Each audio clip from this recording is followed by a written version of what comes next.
Seattle today made it official. There's Ron Francis holding up a jersey that just says Seattle 32. Francis is going to be the general manager, and Seattle is officially on their way. There's still no rush to name the team, but now you've got your general manager, who was a Canes general manager for 4 years. They did not reach the playoffs. They reached the playoffs the year after he left, when Don Waddell takes over. Keep in mind, Seattle did sell or did get 10,000 deposits for season tickets in 12 minutes. They ended up with 32,000 deposits altogether in that first 24 hours, I believe it was. Seattle is going to support this team. It's going to be a sellout for that first couple of years. And so that's not a problem for the NHL, and that's Seattle doing their part. And I have a funny feeling that when this team it unveils its jerseys, they're going to be different, which is part of the reason why I'm wearing a Star Wars jersey, because who knows what they're going to go with. So I figured, I'll wear my Empire jersey. And this is from Geeky Jerseys, so if people wonder if you see the movie, TV kind of style, they're just from Geeky Jerseys. I think they're going to go with something completely different, though. I think when you look at their website, there's sort of a teal and salmon color going on, or red. And I think they're going to go with something different. Now that I've said it, of course, they're going to go with something really typical and really bland. But I think they're going to go with something completely different. And I would think that while there's no rush to name and put a color and a jersey to the team, I would also think, and I've said this before, I'll say it again, you want to do this right, and you want to do this early enough where people can get all your gear, and people in Seattle can, have jerseys and have all this stuff ahead of time, and really build up the excitement over the next couple of years. Because for Ron Francis, he has taken a job where he doesn't have a whole lot to do for now. He really doesn't. I would think that there won't be any naming of a coach until next summer. Maybe you name a coach, but they definitely wouldn't name one now, because then you're taking a job as a coach and you don't have a team for 2 years. Be terrible. So what Seattle has to do, and I'm going to put the expansion rules in here because I don't know how long it's been since I talked about it, but there's been such a huge growth on the channel that I might as well throw that into this video as well. Seattle has to select 14 forwards, 9 defensemen, and 3 goalies in 2 years. So I know there's a lot of worry about which goalies are going to go. Well, if your goaltender's one of the top 3 that could be available, you're in trouble. The good news is there's going to be a lot of goalies that are pretty good that are available. So I would think that Seattle's going to have something worked out with somebody. I know there's a lot of talk about, Vegas screwed everybody. So because Vegas hosts people in deals, you're not going to see them again. Yeah, you will. Yeah. Give it 18 months from now when teams are looking at their exposed lists and they're going, wow, we could lose this guy. They're going to make a deal to keep him. Clubs can protect 7 forwards, 3 defensemen, and a goaltender, or 8 skaters and a goaltender.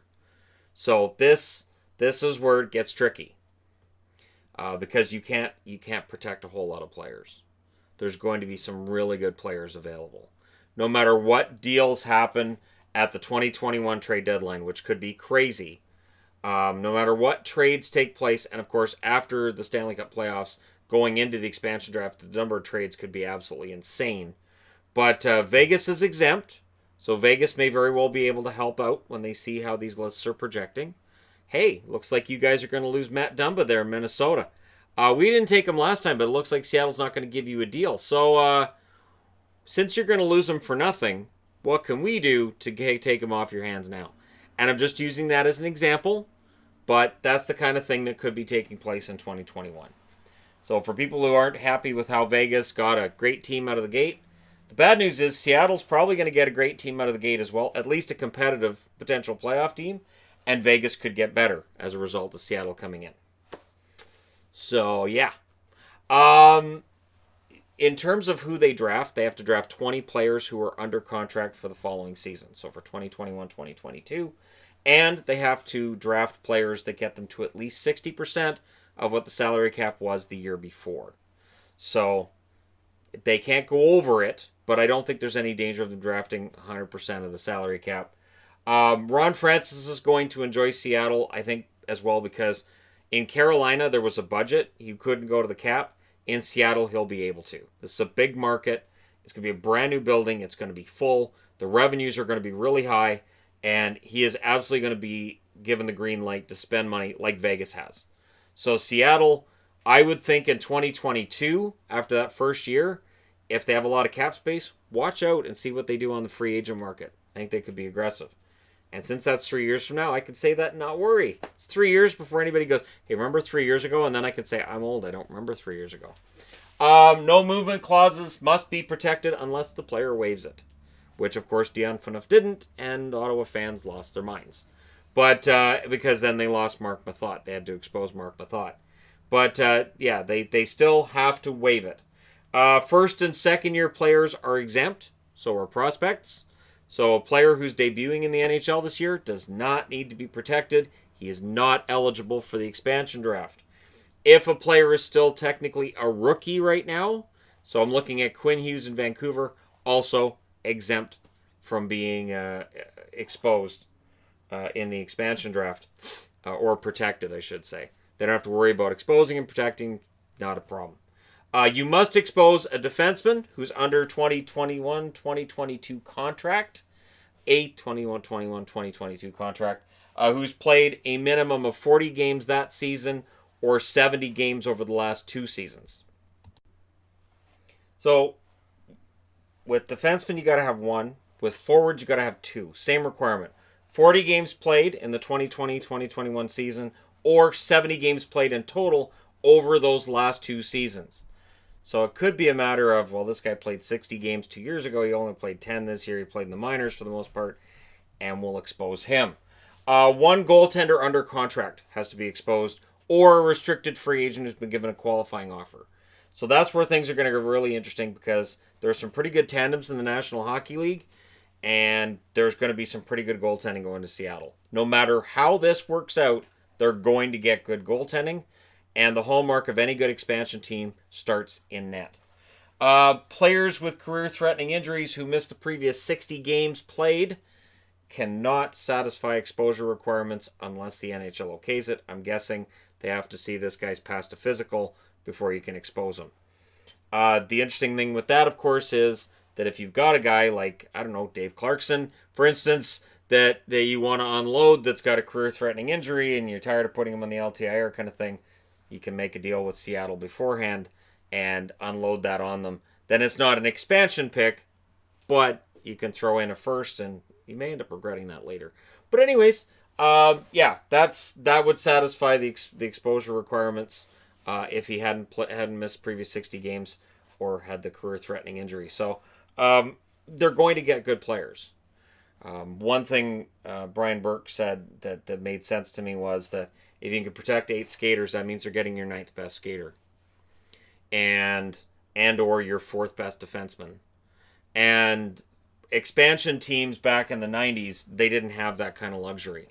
They were usually drafting guys who were middling, may have played a handful of games in the NHL, drafting guys who've been in the American League that, hey, maybe with the right opportunity at the NHL level, he'll thrive.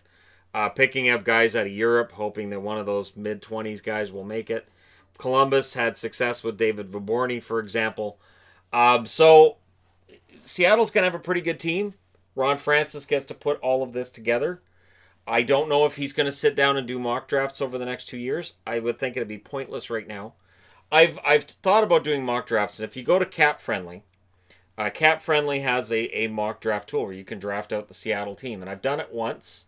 I've tried to be realistic, but honestly, it's damn near impossible to figure out exactly who's going to be available and who Seattle's actually going to take.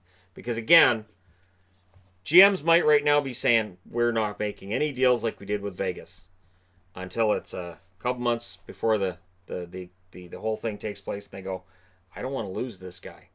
And then they got a choice. They can make a deal with the devil here or with the devil there. There's not really an opportunity for them to improve their lot that doesn't involve giving something up. One thing that I've seen, and I want to comment on this too, lastly, overall, is the comment that this is too soon. Teams are, it's too soon to bring in another team. Teams are losing players. back in the 90s, we expanded by 9 teams in less than a decade. So 2 teams in, what, 4 years? That's not bad. Comparatively speaking with what we went through in the 90s, where you had a pretty good 21-team league to a bloated 30-team league that it took a long time for the National Hockey League skill level to come back up. Going from 30 to 32 won't cause that kind of a problem. But we'll see. So let me know what you guys think in the comment section below. Ron Francis, the Seattle franchise, this whole Seattle deal. Don't forget to hit like and subscribe if you're browsing your way through. You just happen upon this video. And hey, thank you guys so much for watching. I'll talk to you again soon.